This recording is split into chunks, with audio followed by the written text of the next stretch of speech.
तथागत बुद्ध ने भिक्षु पटिसेन को सत्य का बोध कैसे कराया? तथागत बुद्ध सभी के लिए विद्या के पक्षपाती थे।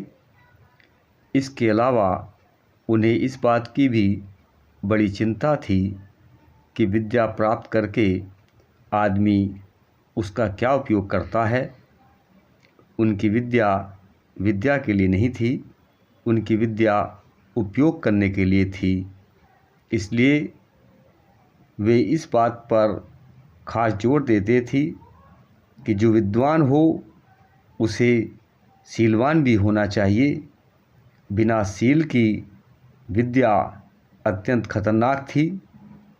भिक्षु पटिसेन को जो कुछ तथागत बुद्ध ने कहा था उससे विद्या के विरुद्ध शील का महत्व स्पष्ट होता है।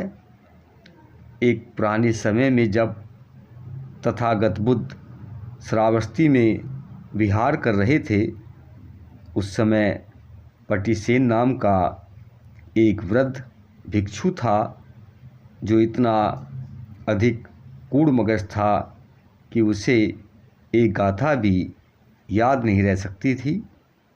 बुद्ध ने रोजाना 500 अरहतों को उसे शिक्षा देने के लिए कहा, लेकिन क्या 3 वर्ष के बाद भी उसे एक भी गाथा याद नहीं थी।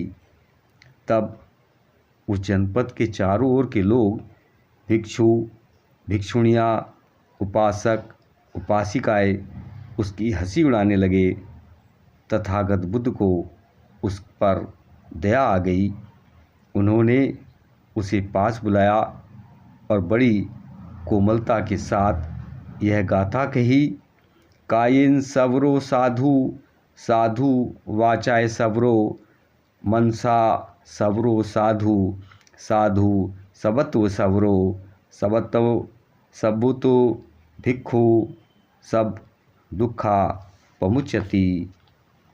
अर्थात जिसका मुँह संयत है, जिसके विचार संयत है और जो अपने शरीर से भी वृद्धाचरण नहीं करता, वह निर्वाण प्राप्त करता है।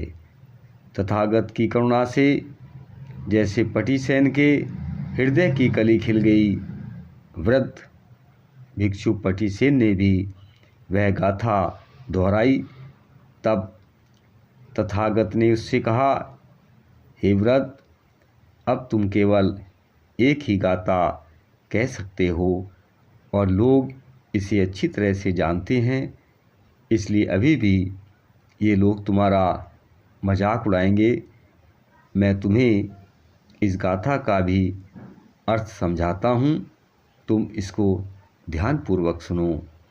तब तथागत ने शरीर के 3 अकुशल कर्म, वाणी के 4 अकुशल कर्म और मन के 3 अकुशल कर्म, 10 अकुशल कर्म समझाए।